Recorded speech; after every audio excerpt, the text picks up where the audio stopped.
Hello everyone. You may have just picked up your Google Pixel 10 Pro, and you might be trying to figure out exactly how to use this new beautiful phone. Now it's a very basic process and it really does not take too much time at all. So to get started, what you're going to want to understand is that the Pixel 10 Pro probably works the best when you go through and put a case on it and a screen protector on it. It's a beautiful phone. I'd recommend keeping it as beautiful as long as you can.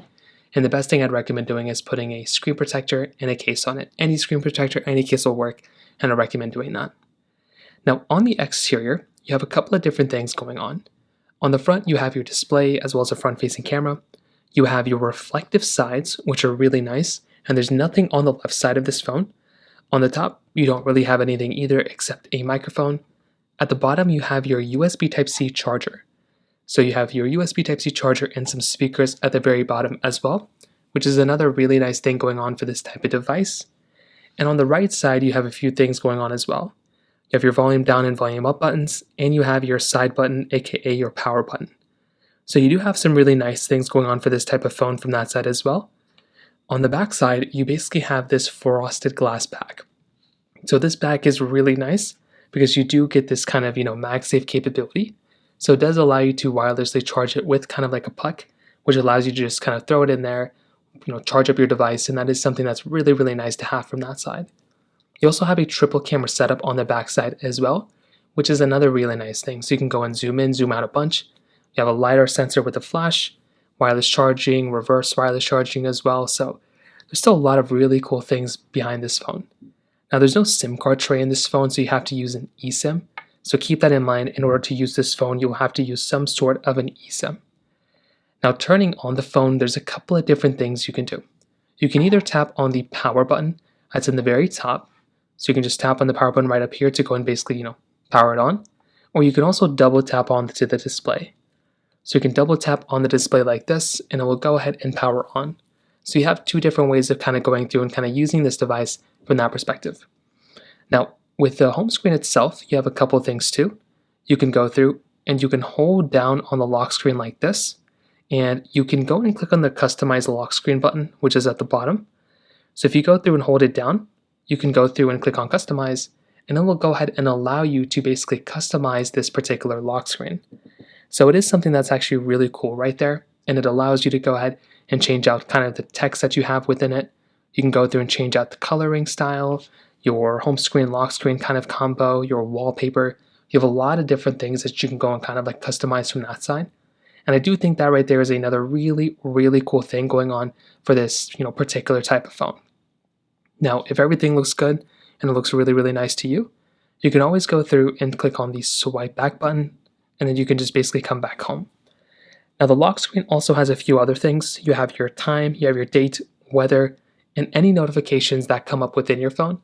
They will also show up right here. So it's really cool. I do love this type of capability, and I do think that right there is another really nice thing going on for this type of device when it kind of comes down to it. Now swiping up, you basically come into your home screen. So at the very top, you have your status bar, which still stays pretty consistent all throughout, and I'll go and zoom in because I do think it's kind of important. You have your widgets and stuff that you have throughout your whole entire phone. You have a wallpaper, you have your app icons, and your dock. So this is still something that's really cool because you can go through and you can kind of customize a lot of stuff within your phone. So if you want to, you can go through and you can hold down on a widget. If you want to go ahead and move it around, if you want to delete it, you can also tap on the dismiss button. You can go through and kind of move around your app icons as well by holding them down and moving them around whichever way you want to. The dock will always stay consistent though.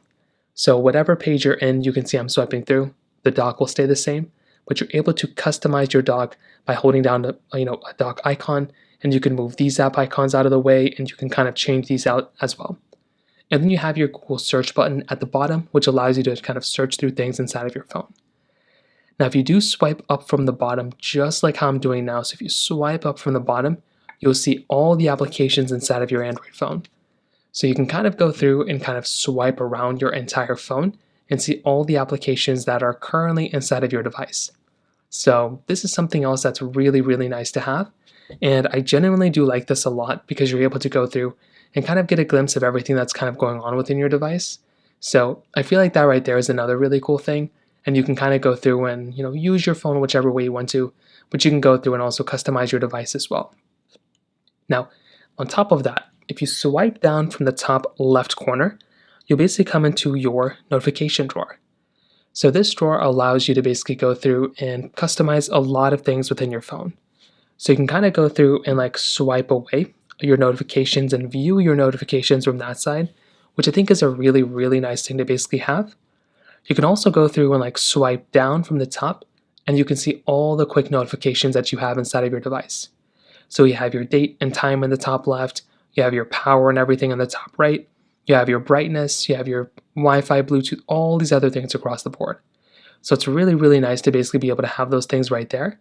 So you can quickly tap on these things, you can quickly kind of move these things around, and it is a really nice thing to basically be able to see that there. So again, swipe down all the way, you can swipe through all your different types of applications, and I think that's another really important thing that you can basically do from that side. At the very bottom, you have your little power button icon if you want to quickly just power off your phone. Swiping back up, you also may need to know how to use your gestures inside of your Google Pixel 10 Pro as well. So gestures, what they do is they allow you to basically swipe up and swipe around your whole entire ecosystem of your Android phone. It's pretty common with a lot of phones nowadays. But if you want to, if you're in an application, like let's say the Play Store, well, if you want to go back home, instead of clicking a button, you basically swipe up from the bottom. So grab that bar and basically just swipe up from the bottom just like this. Same thing goes for like phone calls. Go into this app, you swipe up. Messages, you swipe up, so on and so forth. Now, if you want to go through and actually swipe into your multitasking panel, what you can do is you can swipe up from the bottom and kind of stop halfway. So all you do is just swipe up from the bottom, and you can go through and just kind of swipe around all the different applications you have inside of your device.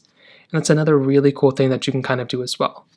So again, all I did was swipe up kind of halfway, and you can go through and see all the apps that you were basically into. You can also swipe them out of the way if you want to kind of save them out of memory. Now, another important application to note is the settings application.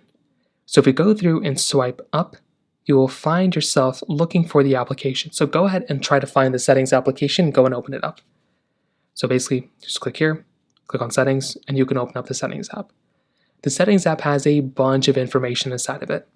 So what you can do is you can kind of go through and find the app, find the settings or whatever that you're trying to change.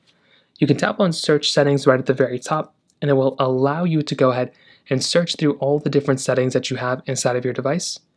You can also go through and check on like network and internet or connected devices and apps, notifications, sound and vibration.